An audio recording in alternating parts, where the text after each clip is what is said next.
এই সব কিছুর সাথে সাথে নবীজি এই কথাটাও বলেছেন, যে ব্যক্তি কোরবানির সামর্থ্য ছিল কিন্তু কোরবানি আদায় করলো না, আল্লাহর কসম নবী বলেন ফালা ইয়াকরাবান্না মুসাল্লানা, ওই নাফরমানকে বইল সে যেন মুসলমানের ঈদগাহে না আসে।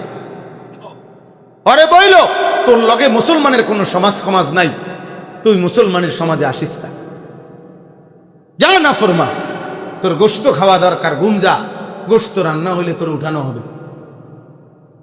ভয়ঙ্কর কথা। এজন্য প্রত্যেকের ফ্যামিলিতে আপনি, আপনার ছেলে, আপনার মেয়ে, আপনার স্ত্রী, তাদের কোরবানি ওয়াজিব কিনা আপনি এ ব্যাপারে সচেতন হবেন।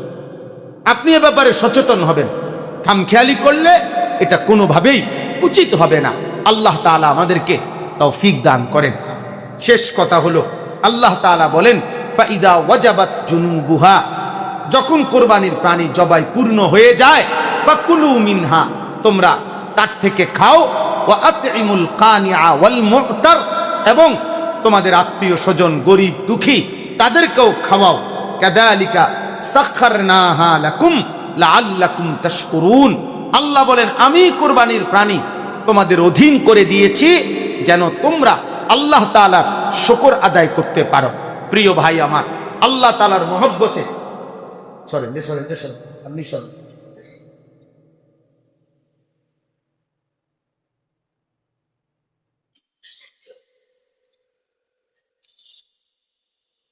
অতএব আল্লাহ তাআলার মহব্বতে প্রত্যেকের কাছে এটা অনুরোধ, আমরা যেন আমাদের কোরবানি আদায় করি। আমরা ইনশাআল্লাহ কোরবানি আদায়ের জন্য অবশ্যই অবশ্যই চেষ্টা করব। বলেন ইনশাআল্লাহ, বলেন ইনশাআল্লাহ। আল্লাহ তাআলা কোরবানির ক্ষেত্রে এই শেষ কথা যেটা বলছিলাম, যে আল্লাহ তাআলা চায় তাকওয়া। তাকওয়া মানে গুনাহমুক্ত জিন্দেগি। এক কথা, তাকওয়া মানে গুনাহমুক্ত জিন্দেগি। টাকাটাও গুনাহমুক্ত হইতে হবে, আপনার জীবনটাও গুনাহমুক্ত হইতে হবে। আপনি চুরি করবেন, আপনি সুদ খাবেন, আপনি ঘুষ খাবেন, আপনি কিস্তি দিবেন, আপনি 2 নম্বরই ইনকাম করবেন, আর আল্লাহ তাআলা আপনার কোরবানিতে নেকি দিতে হবে, গ্রহণ করতে হবে না। মালিক এত ঠেকা খায় নাই, মালিকের এত ঠেকা লাগে নাই। অতএব আল্লাহ তাআলার নিকট তাকওয়ার পরীক্ষায় উত্তীর্ণ হইতে হবে। তার মানে উপার্জন সম্পদ, যে সম্পদ দ্বারা কোরবানি আদায় করবেন ওইটাও গুনাহমুক্ত হইতে হবে, আপনার জিন্দেগিও গুনাহমুক্ত হইতে হবে। এটাই তাকওয়া। অতএব আল্লাহ তাআলা বলে, বান্দা আমি 2টা জিনিস তোমার কাছে কোরবানিতে চাই। একটা হলো তুমি কোরবানির সময় আল্লাহু আকবার বলে আমার নামের উচ্চারণ করো, ওইটা আমি শুনতে চাই। আর দিলের মধ্যে তাকওয়া দেখতে চাই। দিলে দেখি তুমি আমি আল্লাহকে মহব্বত ভয় করো কিনা, আর জবানে আমার নাম বলো কিনা। অতএব আল্লাহ তাআলা যেন আমাদের প্রত্যেককে গুনাহমুক্ত জীবনে আল্লাহর সমস্ত হুকুম পালন করার তৌফিক দান করেন। বলেন আমিন, বলেন আমিন। তাহলে গলার মধ্যে যদি ছুরিটা পৌঁছ দেয়, তাহলে 1 বিঘত নিচে মাটিতে পৌঁছতে রক্ত কয় মিনিট লাগবে? কয়েক সেকেন্ড। কয়েক সেকেন্ড না, 10 সেকেন্ড ধরলাম আর কি, 10 সেকেন্ড। তাহলে 10 সেকেন্ডে রক্ত জমিনে পৌঁছবার আগেই খোদার কসম আল্লাহ তাআলার আরশে পৌঁছে যায়। আল্লাহ তাআলা ওই বান্দার জন্য এই কোরবানির বরকতে আল্লাহ তাআলা তার জন্য বিশেষ মর্যাদা নির্ধারণ করেন। ফাতিবু বিহা নাফসান, এরপরে নবীজি বলেন এই হাদিসের শেষ শব্দ, অতএব হে আমার উম্মত, খুশি খুশি খুশি খুশি দিলে, ভালোবাসা নিয়ে, আন্তরিকতা নিয়ে, আগ্রহ নিয়ে, মহব্বত নিয়ে, নেকি অর্জনের সওয়াবের শ্রেষ্ঠ মানসিকতা নিয়েই তুমি কোরবানি করো। খুশি খুশি, না ফাটতে না, কোন রকম না, জোরাতালি না, নিজের বুঝ মতো না, নিজের মন মতো না, নিজের ইচ্ছা মতো না, বরং শরীয়তের বিধান মেনে, শরীয়তের হুকুম মেনে মহব্বতের সাথে খুশি খুশি কোরবানি কর, কোরবানি কর। আল্লাহ নবী সাল্লাল্লাহু আলাইহি ওয়াসাল্লাম এটা বলছে। তাহলে ওই যে নৈকট্য, কোরবানি মানে হচ্ছে কি হাসিল করা? নৈকট্য। তাহলে কোরবানির মাধ্যমে বান্দা আল্লাহ তাআলার সর্বোচ্চ নৈকট্য হাসিল করে। সুবহানাল্লাহ। এজন্য নবীজি বলছেন খুশি খুশি কোরবানি করার জন্য, কোরবানি করার জন্য, কোরবানির দ্বারা নৈকট্য হাসিল হয়। এবার আসেন দ্বিতীয় যে কথাটা, আমি সেটা আরেকটু সময় পরে এই কথা বলার সময় তাকওয়া এই কথাটা একবারে আপনাদেরকে বলতেছি। এর আগে আয়াতের তরজমাটা আপনারা শুনেন। আল্লাহ তাআলা বলেন ওয়াল বুদনা জাআলনাহা লাকুম, কোরবানির জন্য যেই প্রাণীগুলো নির্ধারিত করা হয়েছে, আল্লাহ তাআলা বলেন এই প্রাণীগুলো দ্বারাই কোরবানি হবে, দিতে হবে, এটা আমি আল্লাহ নির্ধারণ করে দিয়েছি। সুবহানাল্লাহ। তাইলে গরু, ভেড়া, দুম্বা, বকরি মানে ছাগল, ওট, মহিষ, এগুলো কে নির্ধারণ করেছে? আল্লাহই নির্ধারণ। এক নাম্বার কথা, কোরবানির প্রাণীগুলো কোরবানির উপযোগী বা এগুলো কোরবানি করা যাবে, এই গুণ, এই বৈশিষ্ট্য, এটা আল্লাহ বলেন আমি নির্ধারণ করেছি। দুই নাম্বার, মিন শাআইরিল্লাহ। সুবহানাল্লাহ।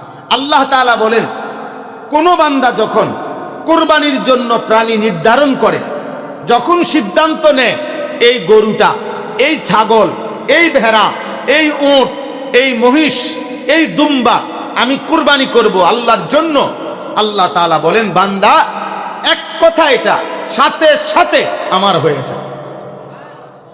শাআইরিল্লাহ, এটা আল্লাহর নিদর্শন হয়ে যায়। মানে আল্লাহ যেন আরশ আজিম থেকে বলে এটা আমার, এটা আমার বান্দা আমার জন্য নির্ধারণ করেছে, ও আমার জন্য কোরবানি দেবে। এই মিন শাআইরিল্লাহ আল্লাহ তাআলার নিদর্শন হয়ে যায়, আল্লাহ তাআলা নিজের করে নেয়। সুবহানাল্লাহ। এবার আল্লাহ তাআলা বলেন লাকুম ফিহা খাইর, আল্লাহ আমাদেরকে উৎসাহ দিচ্ছেন। নবীজি যেটা বলছেন আল্লাহ সেটা আমাদেরকে উৎসাহ দিতেছেন। হে আমার বান্দাগণ, নিশ্চয়ই মনে রেখো কোরবানির মধ্যে তোমাদের জন্য রয়েছে খাইরুন, কল্যাণী কল্যাণ, লাভেই লাভ, লাভেই লাভ, কল্যাণী কল্যাণ, কল্যাণী কল্যাণ। এই প্রকল্পটা, কোরবানির পুরা প্রজেক্টটাই লাভের প্রজেক্ট। এখানে কোনো লসের কিছু নেই, লসের কিছু নাই, পুরাই লাভেই লাভ। লাকুম ফিহা খাইর, এর মধ্যেই রয়েছে তোমাদের জন্য কল্যাণ। তাহলে একজন ইমানদার মুসলমানের প্রত্যেকের উচিত, যাদের উপার্জন আছে তাদের প্রত্যেকের উচিত তালাশ করে বুঝে মহব্বতের সাথে কল্যাণের আশায়, সওয়াবের আশায়, নেকির আশায়, গুনাহ মাফের আশায়, আল্লাহ তাআলার কাছে নৈকট্য হাসিলের আশায় কুরবানি করা। হাদিস শুনেন, নবীজি সাল্লাল্লাহু আলাইহি সাল্লাম বলেন, একটা ফায়দা শুনেন। নবীজি একদিন উনার মেয়ে ফাতেমা, আমরা সবাই নাম জানি না, ফাতেমা রাদিয়াল্লাহু তাআলা আনহাকে নবীজি বলছেন ইয়া ফাতেমা কুমি ইলা উদহিয়াতিক ওয়াশহাদিহা, হে ফাতেমা এখন তোমার প্রাণী জবাই হবে কোরবানির, তুমি পর্দার আড়াল থেকে তুমি তোমার প্রাণীর সামনে দাঁড়াও এবং দেখো। এটা দুই অর্থ হইতে পারে। এক অর্থ হলো যদি মাহরাম থাকে ভিতরেই, রাসূলুল্লাহ সাল্লাল্লাহু আলাইহি সাল্লামের কন্যাকে নবীজি বলছেন, তো নিশ্চয়ই এখানে বেগানা পুরুষ থাকার কোনো কি নাই, সুরতে নাই, সম্ভাবনাই নাই। অতএব তুমি কোরবানির প্রাণীর সামনে বেগানা পুরুষ, ভিন পুরুষ না থাকলে মহিলাও কোরবানির সামনে, প্রাণীর সামনে দাঁড়াইতে পারবে, এতে কোনো কি নাই, অসুবিধা নাই। শুধু পর্দা লঙ্ঘন না হলেই চললো। তো তুমি দাঁড়াও এবং তুমি দেখো তোমার প্রাণীটা এখন জবাই হবে। তো নবীজি বললেন কেন দাঁড়াইতে এত গুরুত্ব দিছে, কেন ওনাকে দেখতে বলছে কেন? নবীজি বলেন ফা ইন্না লাকে বিআউয়ালি কাতরাতিন তাকতুরু মিন দামিহা আন ইউগফারা লাকে মা সালাফা মিন যুনুবিক। সুবহানাল্লাহ। নবী সাল্লাল্লাহু আলাইহি সাল্লাম বলেন নিশ্চয়ই এখন তোমার প্রাণী জবাইয়ের মুহূর্তে রক্তের যখন প্রথম ফোঁটা, আউয়ালে কাতরা, প্রথম ফোঁটা যখন জমিনে পড়বে, আল্লাহ তাআলা তখনই তোমার পেছনের সমস্ত গুনাহ মাফ করে দিবে। আন ইউগফারা লাকে মা সালাফা মিন যুনুবিক, পেছনের সব গুনাহ মাফ করে। হযরত ফাতেমা রাদিয়াল্লাহু তাআলা আনহা জিজ্ঞেস করছেন, আব্বা আব্বাজান, এটা শুধুমাত্র আমাদের জন্য, মানে আমরা নবীর বংশ, আমাদের জন্য নির্ধারিত কিনা, নাকি মুসলমান সকলের জন্য? খাসাতুন হাল হিয়া খাসাতুন লানা আম লিল মুসলিমিন? নবী সাল্লাল্লাহু আলাইহি সাল্লাম বললেন, বাল লিল মুসলিমিন। না ফাতেমা, আমাদের জন্য নয়, শুধু আমার উম্মতের সমস্ত ঈমানদার কুরবানি দাতাদের জন্য। তাইলে বলে লাকুম ফিহা খাইর, এর মধ্যে কল্যাণ, এর মধ্যে কল্যাণ। একদিকে নবীজি বললেন কিয়ামতের দিন সেটা আমল হিসাবে মিজানের পাল্লায় উঠানো হবে। আল্লাহ তাআলার কাছে সবচেয়ে প্রিয় আমল এটা। আল্লাহ তাআলার নিকটে রক্ত পৌঁছতে, মাটিতে পৌঁছবার আগেই আল্লাহর নিকট বান্দার মর্যাদা নির্ধারিত হয়ে যায়, পিছনের গুনাহ মাফ হয়ে যায়। তাইলে কি পরিমাণ নেকি, কি পরিমাণ সওয়াব, কি পরিমাণ ফায়দা, কল্যাণ এর মধ্যে আছে। কিন্তু আফসোসের বিষয় হলো, এবার আসেন, আফসোসের বিষয় হলো আমরা কোরবানি হয় আমাদের বাংলাদেশে, আমাদের দেশে কোরবানি করেও ব্যাপক মানুষ, কিন্তু সত্যিকার কথা হইল, বাস্তব কথা হইল, যতজন মুসলমানের উপরে কোরবানি ওয়াজিব হয়, পুরুষ কিংবা নারী, ইচ্ছা করে না বুঝার ভান করে অসংখ্য মুসলমান বুঝেও না বুঝার ভান করে, কিংবা ইচ্ছা করে বুঝতে চেষ্টা না করে কোরবানি করেন। যেমন আমি একটা উদাহরণ দেখাই। আমাদের দেশে, আপনাদের গ্রামে, মফস্বলে মানুষের মধ্যে এই প্রচলনটা বেশি। কি মনে করেন, বাপ মা জীবিত, একসাথে সংসার এখনো ভিন্ন হয় নাই, 3 ফুট বা 4 ফুট সংসার একসাথে খায়, বাপও আছে মাও আছে। এই জাতীয় ফ্যামিলি অধিকাংশ একটা কমন একটা আচরণ করে।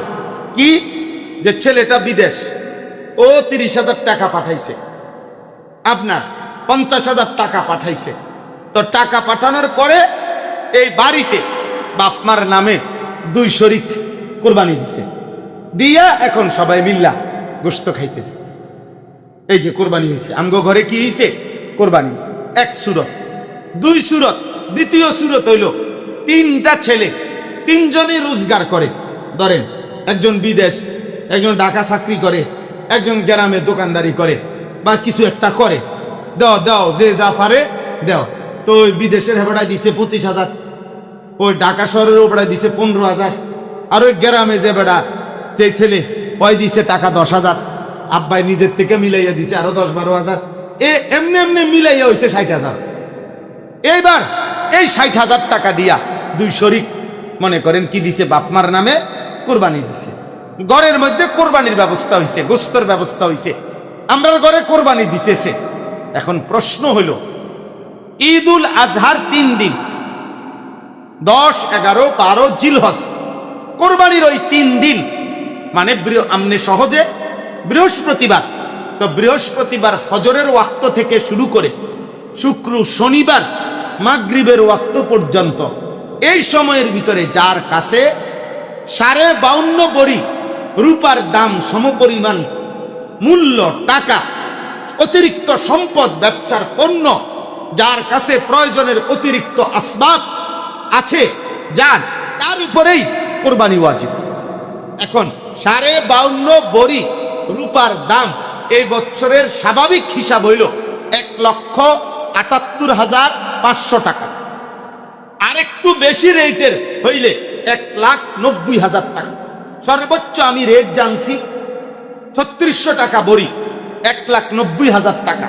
আর 3400 টাকাও বড়ি আছে, আরেকটু কমও আছে, 1,78,500, 1,79,000, 1,90,000, এই ধরেন 1,80,000 থেকে 90,000 টাকা। এই টাকাটা এখন আপনারা বলেন, 1 নাম্বার, ওই বিদেশে যেই ছেলেটা আজকে 2-3 বছর যাবৎ বিদেশ করে, এই কোরবানির ওই 3 দিন বাড়িতে যে টাকা 30,000 পাঠাইছিল, সে এটা তো সে বছরের বিভিন্ন সময়ে টাকা পাঠায়, তো এবারও পাঠাইছে বাড়িতে, মা বাবার খেদমত করতে হবে না, তার তো টাকা দিছে, কিন্তু তার কাছে ওই 3 দিনে কোরবানির সময়টাতে তার নিকটে ভিন্নভাবে 1,80,000 টাকার মতো টাকা জমা তার নাই। কথা বলেন না কেন? তো তাহলে তার উপরে কোরবানি ওয়াজিব কিনা? তো তার কোরবানি কই? তার কোরবানি কোথায়? 2 নাম্বার, এই যে 3 ফুটে রোজগার করে, কামাই করে, একজনে দোকানদারি করে, একজনে ঢাকা বা শহরে চাকরি করে, একজনে বিদেশ করে, একজনে অথবা গৃহস্থই করে, চাষবাসই কইরা তার কাছে আপনার ধান বেচছেই আপনার 3 লাখ টাকা, ধানই বেচছে 3 লাখ টাকা। আমি একজন ওই দিন দেখছি, উনি পেঁয়াজ, আপনার রাজবাড়ি পেঁয়াজ রাখছে উনার বাড়ির ভিতরে, এক পাশে একটা ঘরে কোল্ড স্টোরের মতো করে এখানে পেঁয়াজ রাখছে। তা আমি বললাম কতটুকু পেঁয়াজ আছে উনার অতিরিক্ত? তাহলে যে কমপক্ষে হুজুর 1250 থেকে 1400 মন। কি ভাই, তাহলে তাহলে এগুলো তার প্রয়োজনের অতিরিক্ত ব্যবসার পণ্য না? তো তাহলে এগুলোর দাম যদি হিসাব করে ধরেন, তাহলে যদি 1,80,000 টাকা দাম হয়, তো ওনার কাছে আপনার, উনি কৃষি করুক চাষবাস করুক, তো ওনার কাছে 1,80,000 টাকার পণ্য, ব্যবসার পণ্য অতিরিক্ত আছে কিনা বলেন? কথা বলেন না কেন? তা তাইলে এই লোকের উপরে কোরবানি ওয়াজিব কিনা? ওনার উপরে কোরবানি ওয়াজিব। এখন যেই ছেলেটা চাকরি করে ঢাকা শহরে, যে ছেলেটা অবিবাহিত হোক বিবাহিত হোক, একত্রে সংসার হোক ভিন্ন সংসার হোক, এখন তার কাছে তো 1,80,000 78,500 টাকা তার ব্যক্তিগত ব্যাংকে, সমিতিতে, কারো কাছে কোনোভাবে তার কাছে আসে না টাকা। কথা বলেন না? তাইলে ওই ছেলেগুলোর উপরে যাদের কাছে এই টাকা আছে, তাদের প্রত্যেকের উপরে কোরবানি ওয়াজিব। কিন্তু আমাদের সমাজে এইটা এইভাবে করে না, বরঞ্চ আমাদের সমাজে মনে করে কোরবানি ওয়াজিব হয় পরিবারের উপরে, ফ্যামিলির মধ্যে কোরবানি হইলেই হইছে। না, কোরবানি ফ্যামিলির উপরে ওয়াজিব হয় না, মানুষের উপরে ওয়াজিব হয়। বুঝছেননি আমার কথা? কোরবানি ওয়াজিব হয় কার উপরে? মানুষের উপরে, মানুষের উপরে, মানুষের উপরে। এরপরে মনে করেন লক্ষ লক্ষ ছেলে আছে এমন, বালেক প্রাপ্তবয়স্ক ছেলে, মানে যারই বীর্যপাত হয় সে বালেক, বালেক সন্তান। এখন সে বিবাহ করে না, তার বয়স আপনার 18, বয়স 20, বয়স 25, এখনো বিয়ে করে নাই, কিন্তু উপার্জন করে, চাকরি করে, ব্যবসা করে, বিদেশ করে, কামাই রোজগারি করে। আমাদের সমাজের মানুষ এর কোরবানি আছে এটা ভাবেও না। ও মা হাতে বিয়েই করে না, হেতের আবার কি কোরবানি? আশ্চর্য, বিয়ের লগে কোরবানির কি? বিয়ের সাথে তো কোরবানির মাসআলা না। আমরা একসাথে সংসার, একসাথে ঘর, হুজুর এখনো ভিন্ন হয় নাই। হ্যাঁ, বাবা মার, এই জন্য বাপ মা বাইচা থাকতে নিজের নামে কোরবানি কেমনে দেয়? শরমের ব্যাপার, শরমের ব্যাপার বলে এটা বলে শরমের ব্যাপার। দুনিয়ার সব কিছু জায়গা তার শরম করলো না, বউ লই আলগা থায়, এটাতে আর শরম লাগে না। ও কোরবানির বেলা আইছে। আর কোরবান এই শব্দটি আরবি শব্দ, আপনারা সবাই বুঝেন। কোরআনুল কারীমের মধ্যে এই শব্দটির ব্যবহার আছে। হযরত আদম আলাইহিস সালাম, ওনার জামানায় সর্বপ্রথম আল্লাহ তাআলা কোরবানির সূচনা করেছেন। আদম আলাইহিস সালামের 2 ছেলের মাধ্যমে ওনাদেরকে আল্লাহ তাআলা প্রথম কোরবানির আদেশ করেছেন। ওই থেকেই কোরবানির সূচনা। তো ওই কথাটা বলতে গিয়ে, কোরআনুল কারীমে ওই ঘটনা বর্ণনা করতে গিয়ে কোরবান এই শব্দটি ব্যবহার আছে। সূরা মায়েদার মধ্যে ওয়াতলু আলাইহিম নাবা আবনাই আদম বিল হক ইয কাররাবা কুরবানান ফাতুকবিলা মিন আহাদিহিমা ওয়া লাম ইউতাকাব্বাল মিনাল আখার ক্বালা লা আকতুলান্নাকা ক্বালা ইন্নামা ইয়াতাকাব্বালুল্লাহু মিনাল মুত্তাকিন। আল্লাহ তাআলা বলেন, হে নবী, আপনি আদমের 2 সন্তানের ঘটনাটা সত্য সত্য সঠিকভাবে আমার বান্দাদেরকে শুনান।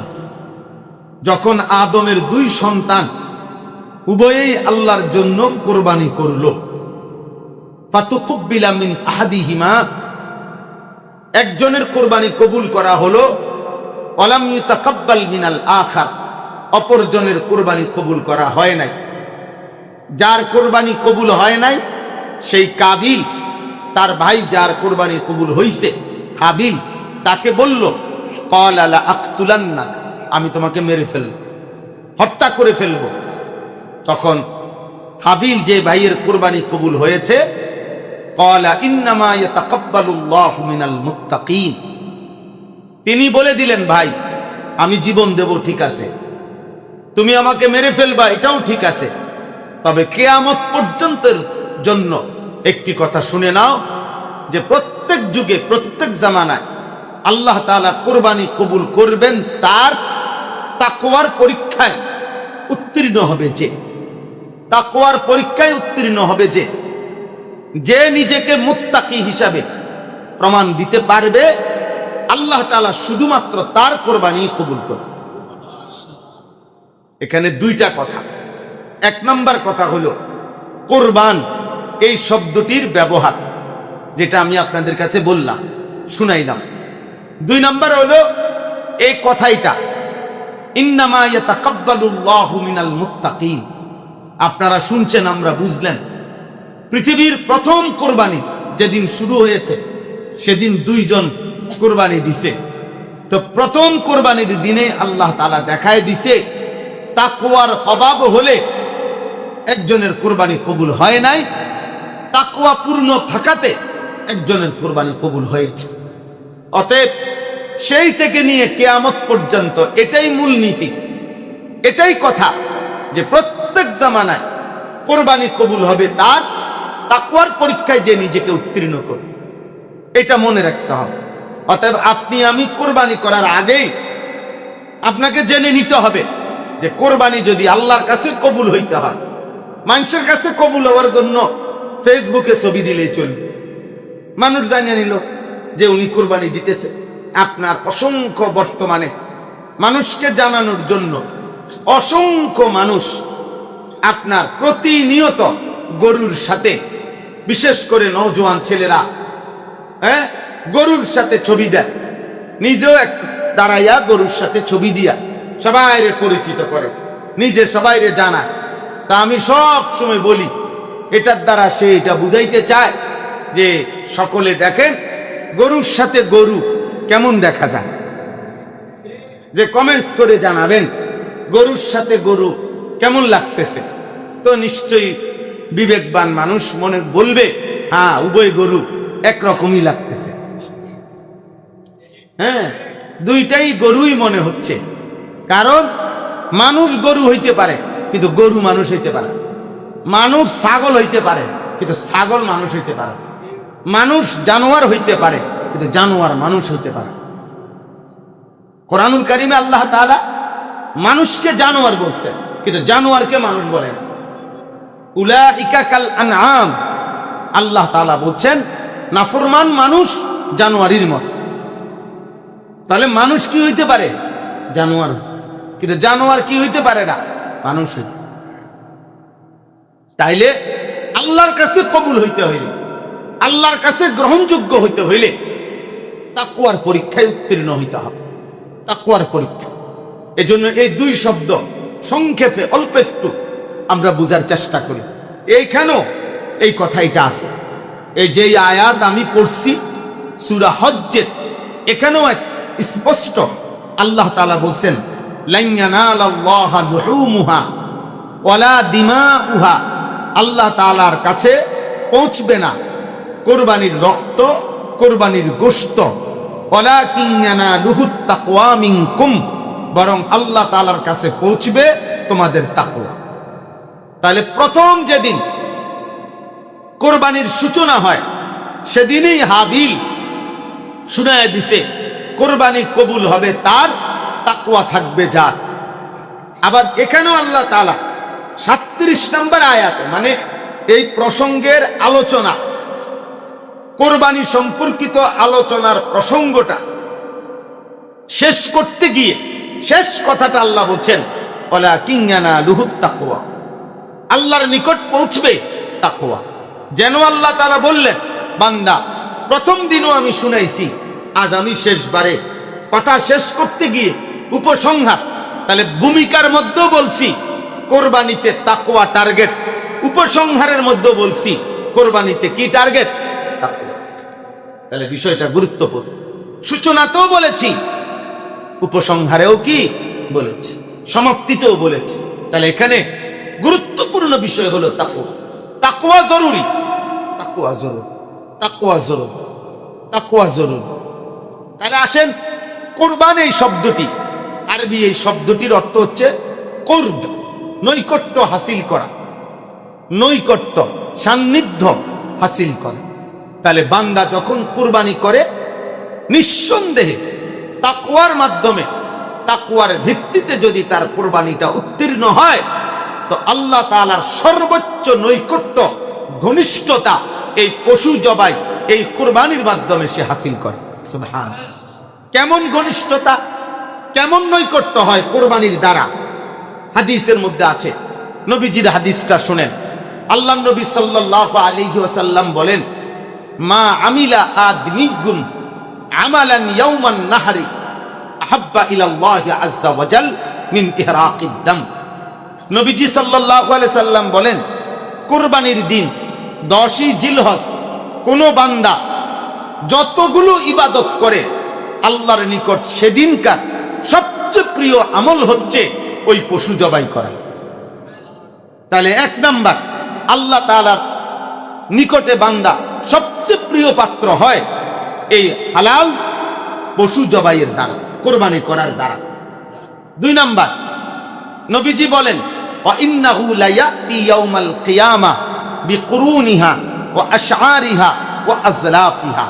কিয়ামতের দিন প্রত্যেক ব্যক্তি তার কুরবানির প্রাণীর শিং, কুরবানির প্রাণীর পশম, এমনকি কুরবানির প্রাণীর পায়ের যে খুর, এই খুর সহ পুরা প্রাণীটা নিয়েই তার মিজানের পাল্লার সামনে ওজনের জন্য আসবে, তার আমল নামায় ওজনের জন্য দেওয়া হবে, নেকি হিসাবে ভারী হবে। 3 নাম্বার, রাসূলুল্লাহ সাল্লাল্লাহু আলাইহি ওয়াসাল্লাম বলেন, ওয়া ইন্নাদ দামা লা ইয়াকাউ মিনাল্লাহি বিমাকানিন ক্বাবলা আন ইয়াকা বিল আরদ। সুবহানাল্লাহ। নবীজি বলেন, কুরবানির প্রাণী তার রক্ত জমিনের মধ্যে পৌঁছবার আগেই আল্লাহ তাআলার নিকট ওই কুরবানি দাতার জন্য আরশে আজিমে 7 আসমানের উপরে আল্লাহর নিকট তা পৌঁছে এবং বান্দার জন্য আল্লাহর নিকট বিশেষ মর্যাদার স্তর নির্ধারিত হয়ে যায়। লা ইয়াকাউ মিনাল্লাহি বিমাকান, বান্দার জন্য আল্লাহ তাআলা বিশেষ মর্যাদার স্তর নির্ধারণ করে ফেলে রক্ত মাটিতে পৌঁছবার আগে আগে। এখন কল্পনা করেন তো, একটা গরু, একটা ছাগল, এটা যখন মাটিতে শোয়ায় জবাইয়ের জন্য, তখন এই গলা আর মাটি, এই দুইটার মাঝখানে ব্যবধান কয় হাত? আধা হাত। আধা হাত কি কম? 1 বিঘত হবে, 1 বিঘতের থেকে কম। ধরে নিলাম 4 আঙ্গুল বা 5 আঙ্গুল এরকম, অথবা 1 বিঘতেই ধরেন, 1 বিঘত ধরলাম, 1 বিঘত গলা আর মাটি। সাবালক আকেল মুসলমান ছেলে, তাইলে তার উপরেও কোরবানি আছে। সে চাকরি করা জরুরি না, সে বিয়ে করা জরুরি না।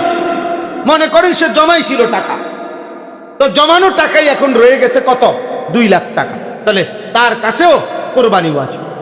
তাহলে এইভাবে হিসাব করে যার কাছে সামর্থ্য টাকা আছে, সম্পদ আছে, এটা বুঝে, শরীয়তের মাসআলা বুঝে কোরবানি করা আমাদের প্রত্যেকের উচিত।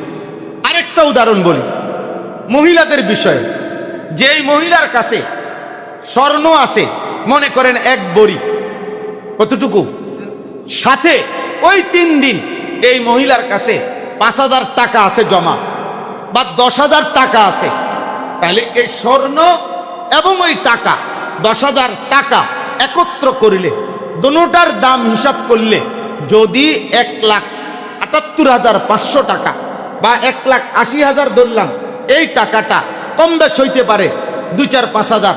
তাহলে এই টাকাটা যদি হয় আপনার এই স্বর্ণ এবং টাকা, স্বর্ণ এবং রূপা, মানে এই দুইটা মিলাইয়া যদি 1,80,000 টাকা, 1,78,500 টাকা এই টাকাটা হয়, তাহলে নিঃসন্দেহে খোদার কসম এই মহিলার উপরে কোরবানি ওয়াজিব।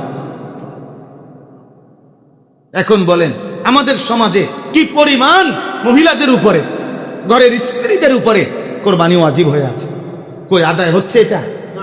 তাহলে কোরবানি না হয়, গরু না জবাই হয়, বাইতে না গোশতের ব্যবস্থা হয়, কিন্তু যত জনের উপরে কোরবানি ওয়াজিব হয়েছিল প্রত্যেকের হিসাব আসছিল। এই বিবিকে যে আপনি বছরের পর বছর গুনাহগার বানায় রাখলেন, এই মহিলা এই সংসারের জন্য এত কিছু করলো, 4টা ফুট মানুষ করলো সন্তান আদি বিনিময়ে, আপনি তারে আখেরাত মনে করাবেন না? আপনি তারকে আখেরাত মনে করাবেন না? তা এজন্য 1 ভরি স্বর্ণ আর 10,000 টাকা একত্র করলে 1,80,000 টাকা হবে না? কথা বলে না? 1 ভরি স্বর্ণের দাম তো 2 লাখ টাকার উপরে, 2.5 লাখ টাকার উপরে। হ্যাঁ, যদি কোনো মহিলার কাছে শুধু স্বর্ণ আছে, মানে একটা শুধু স্বর্ণ, আর 1 তোলা রূপাও নাই, আর 5,000 টাকা 10,000 টাকাও নাই, শুধু স্বর্ণ, তাইলে হইল 7.5 ভরি। বুঝছেন নি কথা? কিন্তু 2টা থাকলে একসাথে, স্বর্ণ আছে রূপা আছে, স্বর্ণ আছে টাকা আছে, তাহলে 2টা মিলাইয়া 52.5 ভরি রূপার দাম সমপরিমাণ যদি মূল্য হয়, ওই মহিলার উপরেও কোরবানি ওয়াজিব। তাহলে এরকম অসংখ্য পুরুষের উপরে কোরবানি ওয়াজিব, নারীর উপরে কোরবানি ওয়াজিব। বর্তমান সময়ে সমস্ত মহিলার কাছেই টাকাও আছে, স্বর্ণও আছে। আগে ছিল না, আজ থেকে 30 বছর আগে মহিলাদেরকে পুরুষরা কোনো রকমে তেমন কোনো টাকা পয়সা দিত না, হয়তো 200-400 টাকা থাকতে পারতো, কিন্তু এখন মহিলাদের কাছে অজস্র টাকা থাকে, অজস্র টাকা মহিলাদের কাছে কি থাকে। তাহলে স্বর্ণ এবং টাকার কারণে মহিলাদের উপরেও কোরবানি ওয়াজিব, পুরুষদের উপরে, ছেলেটার উপরে কোরবানি ওয়াজিব। আমি এজন্য দেরি করছি না, আপনাদের কাছে এটাই বুঝাইতে চাইলাম। আল্লাহর নবী সাল্লাল্লাহু আলাইহি ওয়াসাল্লাম একদিকে যেমন বললেন অনেক বড় নেকি, অনেক বড় সওয়াব, পিছনের গুনাহ মাফ, আল্লাহর নিকটে পৌঁছে যায় রক্ত মাটিতে পৌঁছবার আগেই মিজানের পাল্লায় আমলের মধ্যে ওজন হিসাবে কোরবানি দেওয়া হবে। আল্লাহর নিকট সবচেয়ে প্রিয় আমল কোরবানির দিন পশু জবাই করা।